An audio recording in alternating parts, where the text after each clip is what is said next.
Back acne কি হয়? Back acne যেটা আমরা মুখে পাই, পিম্পলস, হ্যাঁ, সেই জিনিসটাই যখন পিঠে হয়ে যায় তখন আমরা এই জিনিসটাকে বলি back acne. and it is very common, আর মেনলি অ্যাফেক্টিং ইয়াং অ্যাডাল্টস। তো খুবই কমন ব্যাক অ্যাকনে। কোন বয়সে বলতে মেনলি ইয়াং অ্যাডাল্টসদের ক্ষেত্রে, যাদের একটা হরমোনাল গ্রোথ বা হরমোনাল স্পার্ক চলছে, সেদের ক্ষেত্রে কিন্তু ব্যাক অ্যাকনেটা আমরা বেশি পাই। যেমন হচ্ছে যাদের মধ্যে ধরে নিন অয়েল গ্ল্যান্ডসটা বেশি আছে বা যাদের অয়েলি স্কিন, তাদের ক্ষেত্রে ব্যাক অ্যাকনেটা বেশি হয়। বা ধরে নিন যাদের হরমোনাল একটা আপসার্জ আছে বা হরমোনাল একটা এফেক্ট আছে, তাদের ক্ষেত্রে বেশি পাই। বা ইনক্রিজ টেস্টোস্টেরন হরমোনস আছে, তাদের ক্ষেত্রে বেশি পাওয়া যায়। ফোর্থ, যদি লাইফস্টাইল এর উপরে ডিপেন্ড করে, তাহলে আমরা জিম ওয়ার্কার্স যারা আছে, জিমে যারা যায়, তাদের ক্ষেত্রে কিন্তু আমরা ব্যাক অ্যাকনেটা বেশি পেয়েছি।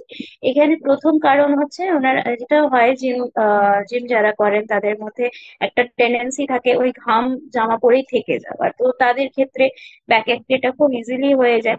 তাছাড়া জিম যারা করেন তাদের ওই ওয়ে প্রোটিন খাওয়ার একটা টেন্ডেন্সি থাকে। তো এই ওয়ে প্রোটিন বেসিক্যালি আরো অ্যাকনেটাকে ইনক্রিজ করে, তো ডেফিনেটলি তাদের মধ্যে আমরা ব্যাক অ্যাকনেটা বেশি পাই। প্রথম কারণটাই হচ্ছে, যদি অয়েলি স্কিন থাকে তাদের ক্ষেত্রে কিন্তু যেহেতু পোর্সটা বেশি থাকে, আর পিঠে আমরা জানি যে ফলিকলস আছে, হ্যাঁ, অয়েল গ্ল্যান্ডস আছে, সেইগুলো যখন ওই পোর্স গুলো যখন ক্লগড হয়ে যাচ্ছে কোনো কারণে, নোংরা থেকে বা ঘাম থেকে ক্লগড হয়ে যাচ্ছে, তখনই আস্তে আস্তে এখানে ব্যাকটেরিয়াল ইনফেকশন হয়ে এখানে একটা বাম্প তৈরি করে, আর তার থেকে হয় দেয়। সিমটমস মেনলি রেড কালারের বাম্পস থাকবে সারা গায়ে, একটা মাঝে মধ্যে আমরা ইচিংও পাই।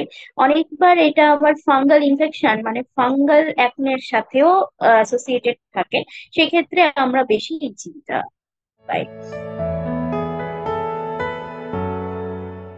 ডায়াগনোসিস মেইনলি ক্লিনিক্যালি দেখি, মরফোলজি দেখেই আমরা বুঝতে পারি যে এটা ব্যাক অ্যাকনে আছে।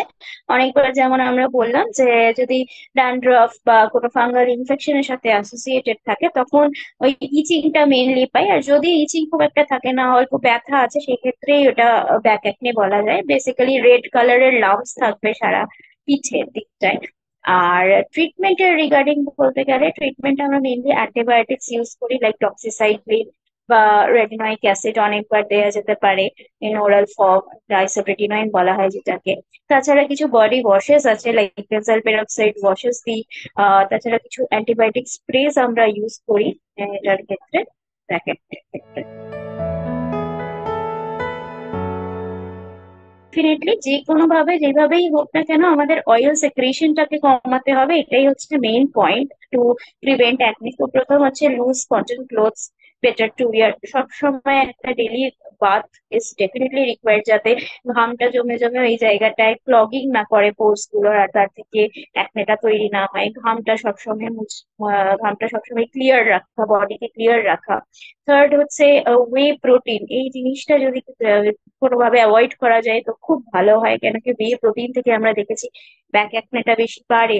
ফোর্থ হচ্ছে, অনেকবার ফ্রিকশন থেকেও কিন্তু ব্যাক অ্যাকনে বাড়ে। অনেকবার দেখেছি ইয়াং অ্যাডাল্টস, যারা অ্যাডাল্ট পপুলেশন আছে 25 ইয়ার্স টু 30 ইয়ার্স এর মধ্যে, ব্যাগ নেয় পিঠে, তো ওই ব্যাগের ঘষা থেকেও কিন্তু অনেকবার ওই অ্যাকনের সৃষ্টি হয়। তো it's better to avoid those backpacks, এতে ফ্রিকশনটা অ্যাভয়েড হয়।